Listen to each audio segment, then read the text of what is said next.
Imagine, if you will, that you are a rugged adventurer exploring the world in search of a new species. You search far and wide but have no luck. You go to get a drink of water in a nearby lake, only to discover a strange creature. It turns out that this creature's entire lineage exists within this one little lake in the middle of nowhere. This is known as an endemic animal.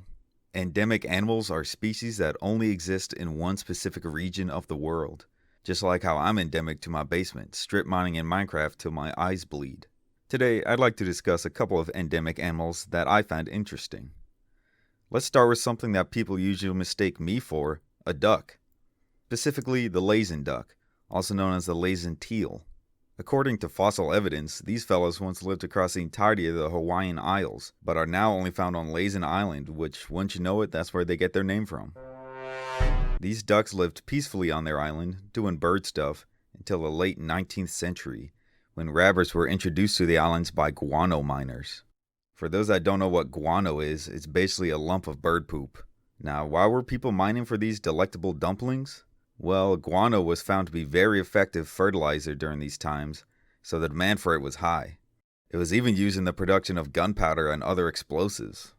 Imagine being the guy getting blasted with the bird poop gun.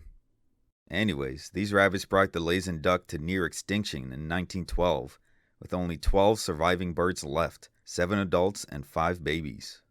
Luckily, Laysan Island became federally protected around the same time, so people went there to eliminate the rest of the rabbits there that had been wreaking havoc on the poor ducks. According to eyewitness accounts, when they were done with the rabbit killing, they found just one single surviving duck hen with a nest of broken eggs in it. That means that it's very likely that all Laysan ducks alive today owe their lives to this one hen.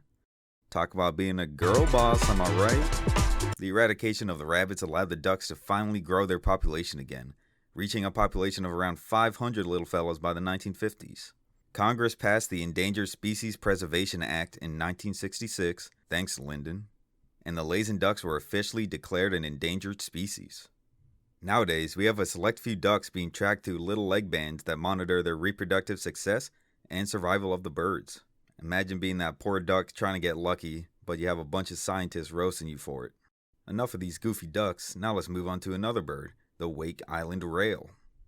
The Wake Island rail was a tiny flightless bird native to Wake Island off in the Pacific Ocean. Adults were around 9 inches long and tall, and sort of resemble a kiwi bird. Now, unfortunately, as you can probably tell by me talking about these guys in the past tense, they are officially extinct. And the story of how they went extinct is kind of crazy. It all starts with the attack on Pearl Harbor during World War II, of all things. Remember Pearl Harbor? You remember that? Japan had bombed the crap out of Hawaii, and at the same time they were fighting the US for control of Wake Island, and they had actually captured it. But there was still constant fighting on the island in 1942 all the way till 1945. The Japanese were fearing a US invasion, so they bunkered up the island. But the US just made a blockade of submarines instead. So the Japanese were just like, crap, now we're stranded on this island with little to no food and no idea when we can leave. What do we do? Hey guys, how's the fighting going? Are you winning? Yeah, the poor Wake Island rail really does not have that much in the way of defenses. These birds were known to be curious little creatures that weren't afraid of humans, so it was pretty easy for the Japanese to just...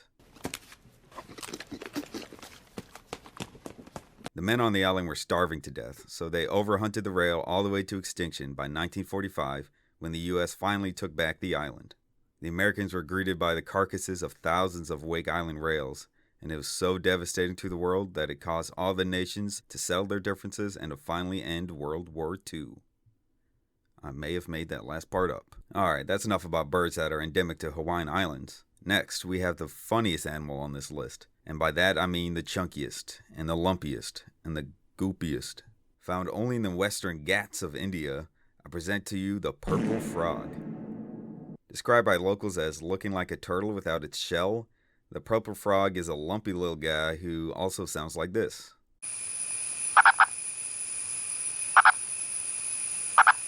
And I love him with all my heart. This creature was thought to be discovered in 2003, but it was already well known by the locals of that area. They're like, yeah, we got fat lumpy little frogs running around that kind of look like if Grimace had a tumor. And scientists were like, yeah, and I'm a monkey's uncle. Hey uncle, can I borrow $50?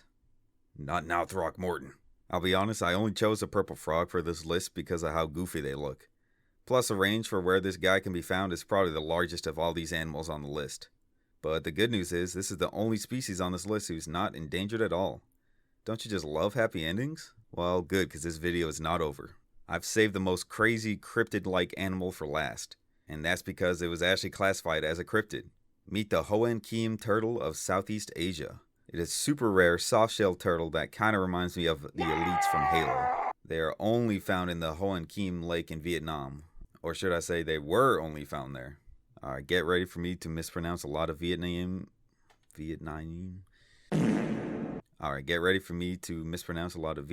names and words. The story of this beast starts in the 15th century with Vietnamese Emperor Le Loi. According to legend, this emperor was given a mythical sword named Heaven's Will by the golden turtle god, Kim Khoi. This sword was said to possess magical power, making Le Loi grow tall and have the strength of 10,000 men, and it was used to liberate Vietnam from Ming occupation.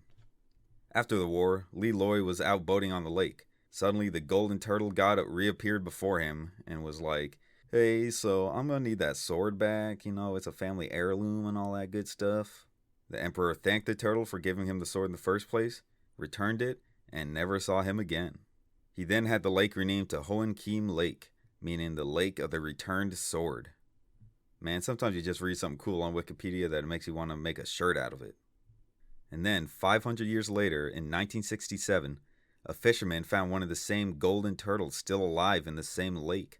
With this amazing discovery, he was ordered to net the creature and preserve it, maybe be able to study it and learn more about it. Instead, he hit it in the head with a crowbar. What the fuck is wrong with you? Chill! It was a misinput. Calm down!